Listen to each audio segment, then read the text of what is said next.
Hey everybody, Cptn.Canuck here, and this week I was kind of watching the ESL qualifiers, and I was stewing over a little bit what I was going to do with that. Was I going to talk a little bit about the meta, what the heroes are going to get picked?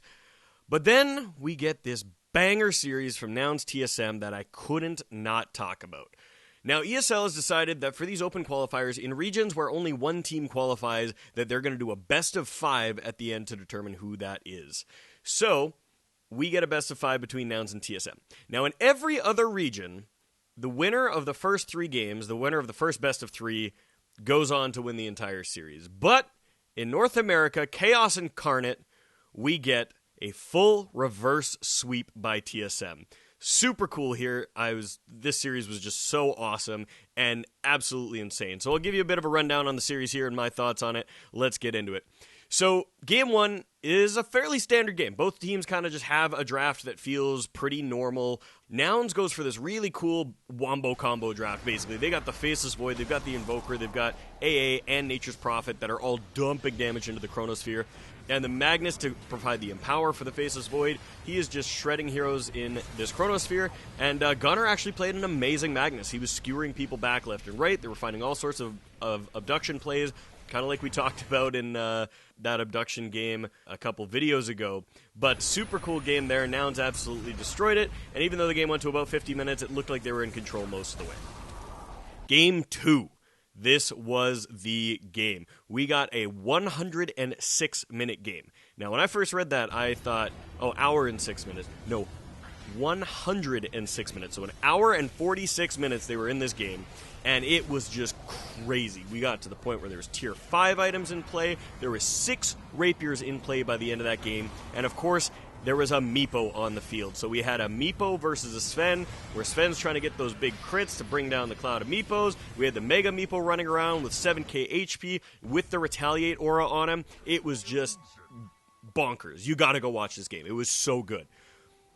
Get through that one. Nouns actually pulls it out in the end. Their meepo proves to be a little bit too strong. And then the series kind of normalizes here. The drafts get a little bit more normal. We start to see things come down to earth a little bit here. TSM takes game 3, and they did so really impressively. They drafted this really cool safe lane Wind Ranger, absolutely destroyed Gunnar's axe in the off lane. Like, what do you do when a hero with a javelin is just hitting you at range as an axe? You just can't do anything. He's screwed.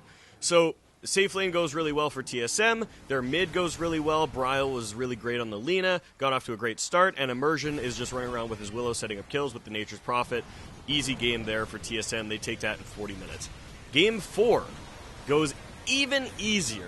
They get into this game, and I think this game was really like a mid-difference game.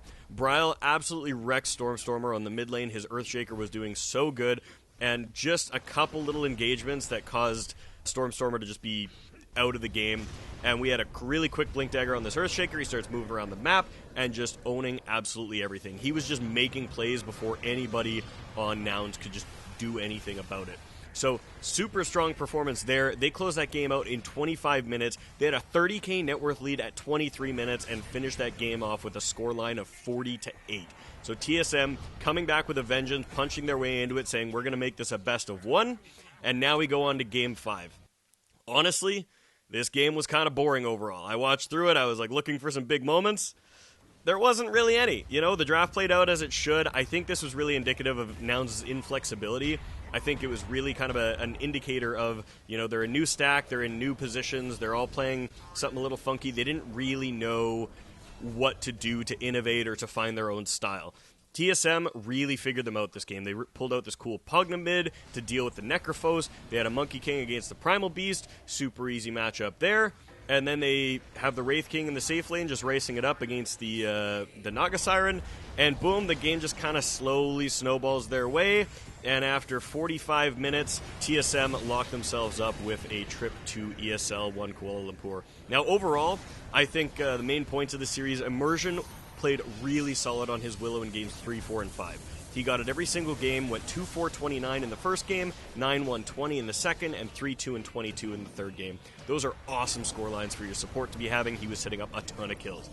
I felt like Yuma and Gunnar felt a tad lost.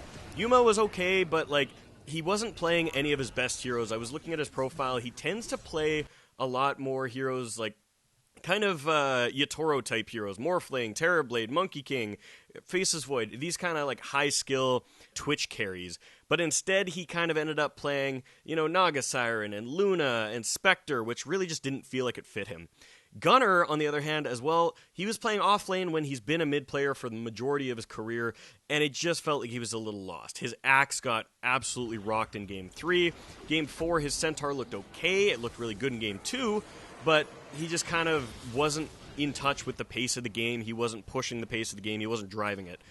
Game 5, he finally gets his Primal Beast, which he played a bunch in TI as a mid-hero, so he looked a little bit more comfortable on it, but he still wasn't really in tune with the timings and pushing the pace of the game. So I really felt like that was a big reason why TSM was able to bring this back.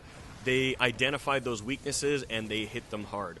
Bryle and Tomato, whatever, played insane. Even in the losing games, these guys performed amazing. Their average score lines across the 5 games were 15-4 and 14 for Bryle and 11-5 and 17 for Tomato. These guys are high-skill players that should be taking off. I don't know if this TSM roster is the roster to take them all the way, but they feel like they should be breakout players. I think maybe with a couple different players around them and maybe the offlane support positions, this TSM roster could go the distance. We'll see how they perform at Kuala Lumpur, but I've always felt like Bryle is maybe a player that's underrated, kind of needs to find that stack, maybe get out to Europe and just find the stack that really supports him. We saw that with Quinn. We saw it with Snaking. Those NA boys that just kind of make their way out of the region, and they suddenly find a stack that clicks for them, and they just shoot to the moon. I think Bryle might be the next one there. Let me know what you guys think down below. I think this was a really crazy series. Lots of highlight moments. Let me know what your favorite moment from the series was. Let me know what you think of Bryle breaking out. My bets are on him being the next kind of big NA breakout star. This TSM roster is looking pretty sick. That was an awesome reverse sweep. Great mental fortitude by them, and I'm wishing them luck in Kuala Lumpur.